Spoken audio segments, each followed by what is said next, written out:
welcome or welcome back. I hope you're having a great day. Today I am going to finally be doing that study with me that I've been wanting to do for so long. I had to re-record the video a couple times and just a lot happened, so I'm finally ready. And this time I'm going to be doing it a little bit different because the last couple times I did all my research beforehand and I just came ready with all of my notes. But this time I am planning to do the studying with you, so I will be just reading and researching and taking my notes as I tell you what I find. So it's gonna be just a little bit more like we're studying together, right? So I'm gonna be having a lot of fun. This time I am going to be using as my sources obviously the internet. I am going to Google and look it up, but also I got these two books today because I am going to be doing my research on Leonardo Da Vinci. I saw this meme on Pinterest and it was basically talking about how some people are more of Michelangelo, which is more perfectionist and like you finish your work, and some other people are more like Da Vinci, which is just procrastination and unfinished work, because a lot of his work that we have documented is mostly sketches and some of them aren't finished. So yeah, I completely relate to that. I have a lot of unfinished work that I am planning to finish, but it's kind of ridiculous how long it has taken me. Like, I literally have a painting that I am absolutely in love with, but I haven't finished it, and I started like almost 2 years ago. It's crazy, it's almost been 2 years. So I was like, you know what? It's time for me to make myself feel better about my current situation and make myself feel like maybe I'm just like Da Vinci. So we're going to be learning about him. And these books, I got this one from Etsy. This one is a used book because I love just getting used. I love getting used art books. So this one is just his sketches. And it's very little, it's very thin, so it's mostly just pictures. There's not really a lot of information in this book. It's just because I like to see the drawings.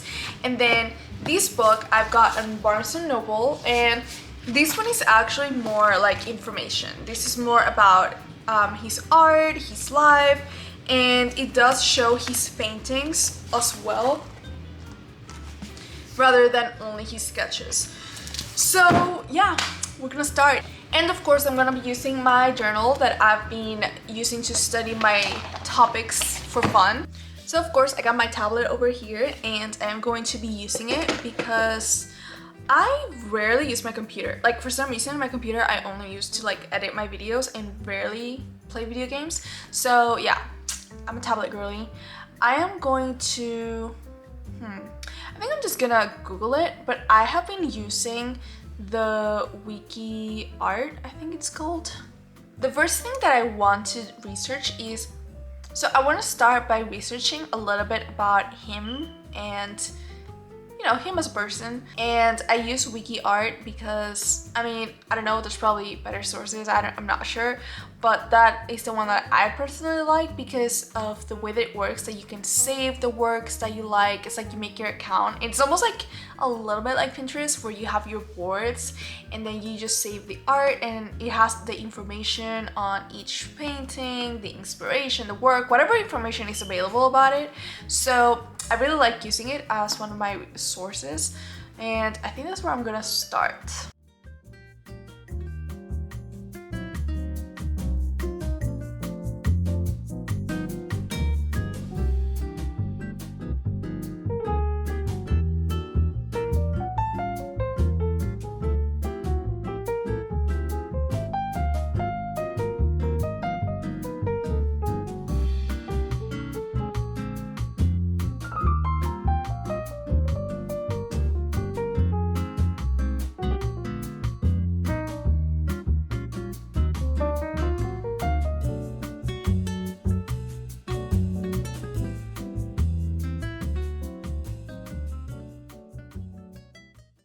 Okay, here I'm back with my first update of what I have studied so far.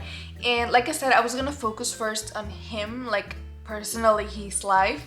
And I just realized that, not to be that person, but he's so relatable. Like, I relate to him. Because first of all, he was so interested on so many different things that he pursued. Like, I have to go back to my reference. So if you see me looking down, it's because I'm looking at my notes. But some of the things that he was is a painter, he was a sculptor, architect, and an engineer.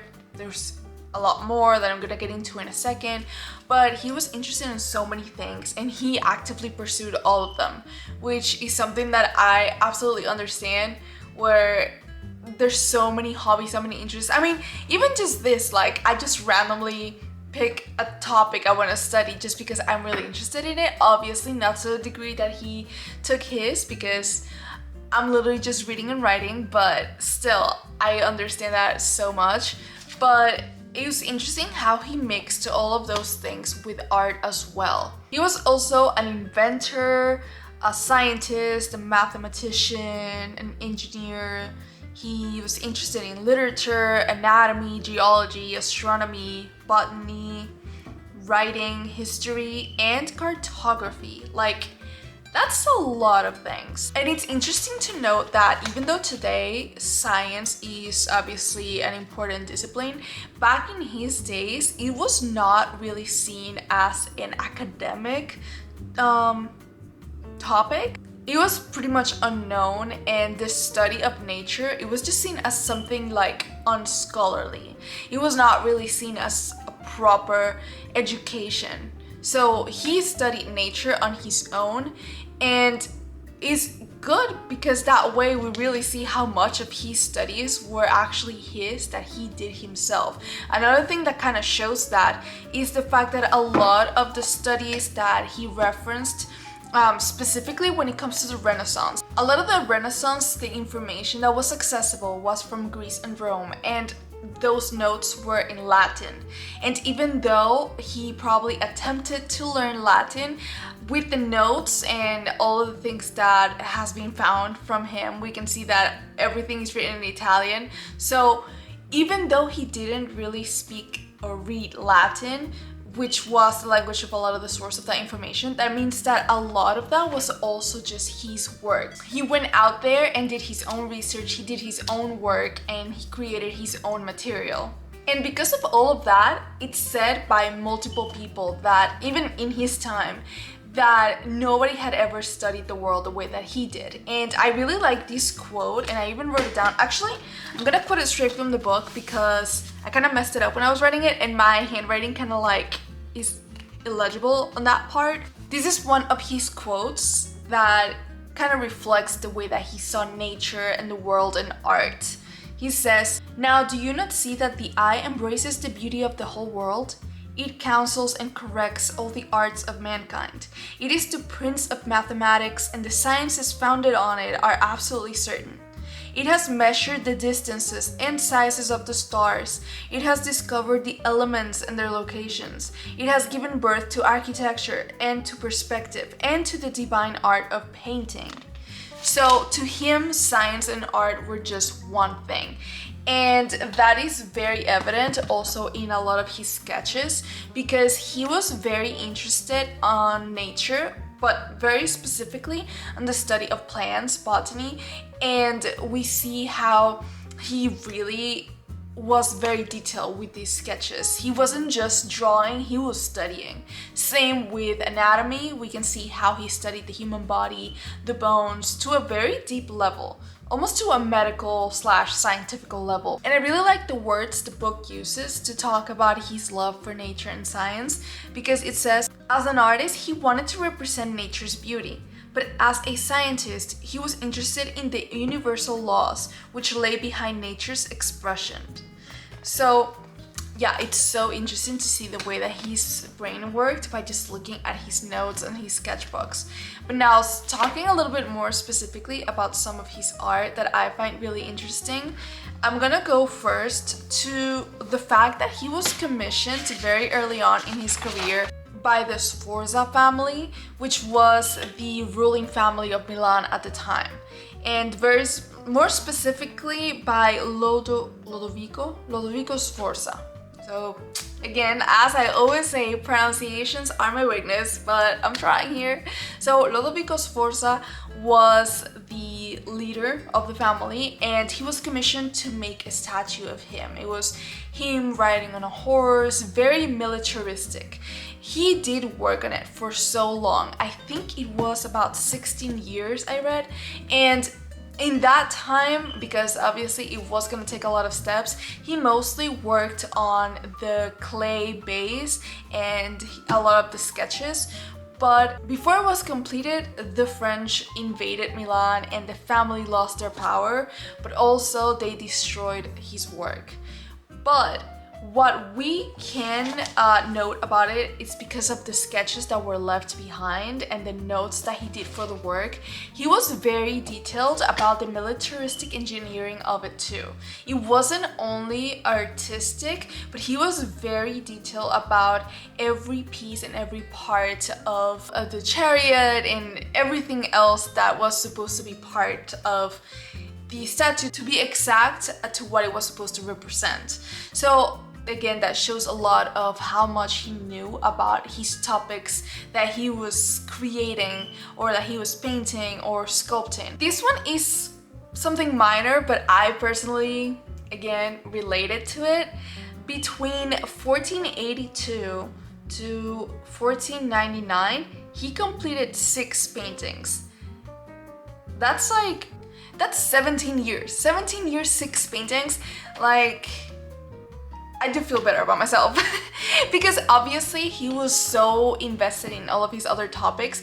There were periods of his life where he did not even paint at all. Like, painting was just one of the things that he did, which I think it's insane and kind of like crazy to think about, that somebody who saw painting as just one of the different facets of what he did, but yet he was so great at it. He was one of the most influential artists of the Renaissance period. Is amazing to me.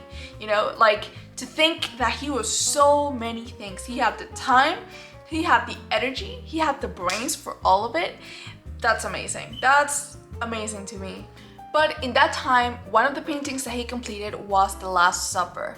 And when reading about this one, it's interesting because some of the things that really stuck to me were not really about the painting itself, but about his process. Because one of the things that was noted is how obviously this took a couple years to complete because it was a very detailed piece of work. But some days he would work morning to night just painting all day. Yet other times he would not paint for days. But he would still go and see it. He would still go and visit the work just to stare at it, just to soak it in. And that's something that I find myself doing a lot with my work. Yet I find it to be frustrating. Like, when I do not feel like I can't paint today. I don't know why. There's days that I just cannot pick up a brush. But I need to stare at my painting. In my mind, is in hopes of either A, motivating myself to continue, and mind you, I'm talking about incomplete work. Like, actually, evidence number 1. So sometimes I would see my work that is incomplete and I will just stare at it to either try to find inspiration to continue working on it, even though I know you do not rely on inspiration, work is work, but some days you need a little extra. But also sometimes just to really look at what you're working on, kind of take a step back, see if you want to change something, see if you're going in the right direction. There's just so many reasons why. But I thought that was interesting because, well, obviously he is one of the greatest. So to see that somebody that is known as one of the greatest artists in history also had his not just days, but weeks where he did not touch a paintbrush. Actually, no, longer than that. I mean, this is just while he was working on The Last Supper. But later on in his life, it was a long time that he did not really work on any paintings, yet he is an artist.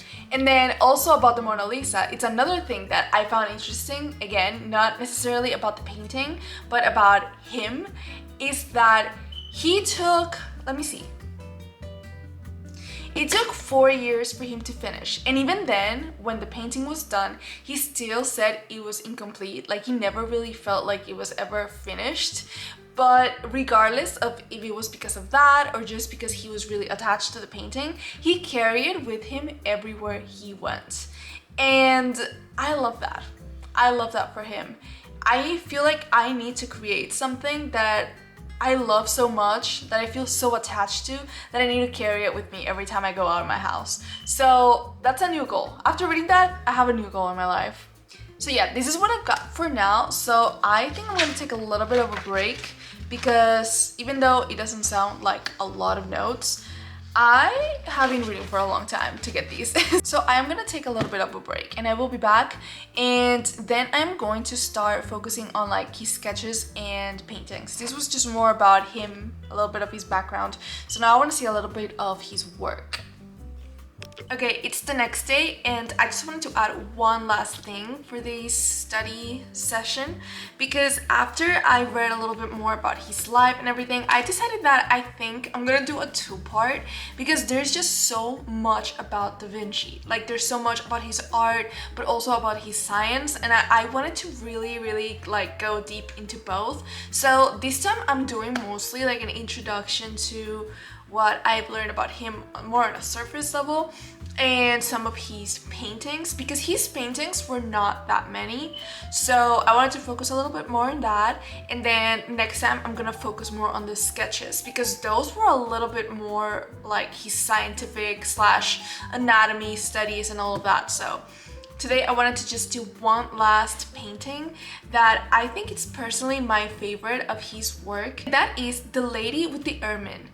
I think it's so beautiful, like just looking at it, I absolutely love it, but learning what it is about, I am so obsessed with it now. I find it even so much beautiful. Obviously, again, referencing my notes, because I took a lot of notes about this painting alone. Like, this is all about just that one painting.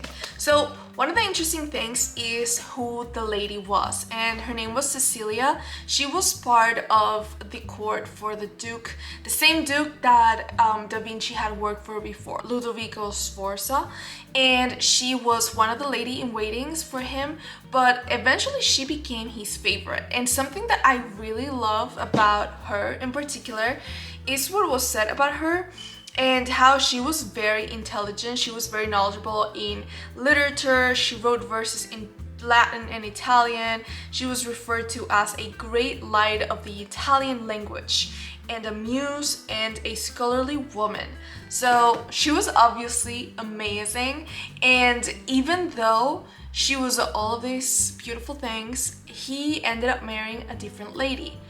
But that was around the time that Cecilia had given birth to their baby, like her and Ludovico's baby, which is so messy. Like, so the painting is said to represent love and affection, because she, obviously being Cecilia, is holding this ermine, which interestingly enough is one of the nicknames for Ludovico Sforza, because he was nicknamed the White Ermine because he had been just granted the Order of the Ermine, which is like a type of knighthood. So obviously that ermine was probably a reference to him and their love. But another thing that might be the real meaning is the pregnancy of Cecilia. So we're still talking about the love between these two, but it's also said that the ermine might represent more about the pregnancy, because it was believed back in Italian Renaissance culture that whistles or ermines, like these kind of animals,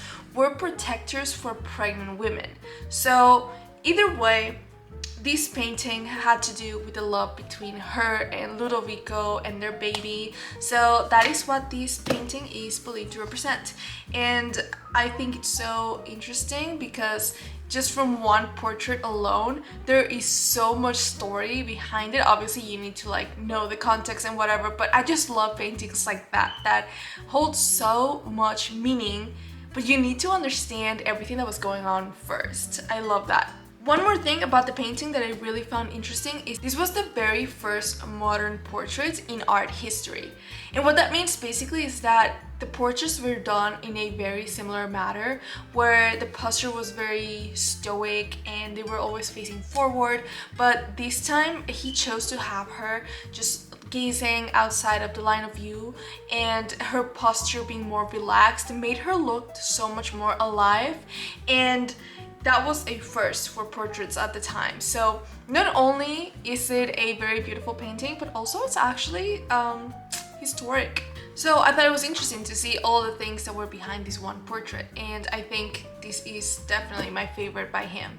But as I said, next study with me video, I am going to be going a little bit more into the sketches and all of his scientific discoveries and studies and all of that, because I am so interested in that as well. So yeah, I hope you enjoyed today's little study session. I know I wasn't going too much into detail, but it's just there was so much, and we will go a little more later. I hope you have a great day, and I'll see you next time. Bye bye.